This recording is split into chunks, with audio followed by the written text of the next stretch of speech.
Chantal Roberts vra, ek's maar so small, maar het klomp rekmerke, my man is mal daaroor. Ek het geen skaamte nie. Sal jy my mamma rekmerke kan insit sonder om dit te edit asseblief en waar is jy geleë? Om jou vraagie te beantwoord, ja, ek kan dit natuurlik inlos. Elke vrou daar buite het maar sy eie insecurities, maar as ek kom by so 'n situasie waar jy vir my vra, los dit in, my man is mal daaroor, natuurlik kan ek dit vir jou inlos. Ek kry baie vrouens wat sê, hoor, ek wil nie my rekmerke sien nie, dan sal ek nie noodwendig dit uithaal in jou liggaam verander as vrou nie, maar ek sal jou wel in 'n posisie sit waar ek nie fokus op dit nie. Maar as jy vir my sê, jou man is mal daaroor, hy love dit, en ek moet dit bietjie afshow, dan natuurlik sal ek jou in 'n posisie sit waar ek bietjie fokus daarop.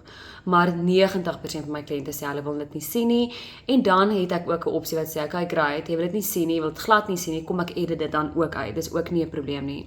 Maar ja, Chantal, in jou geval sal ek dit dan inlos, en dan vir omdat hy daarvan hou en mal is daaroor, dan sal ek fokus daarop en seker maak jy's in 'n sexy posisie wat ek dit dan obviously fokus op.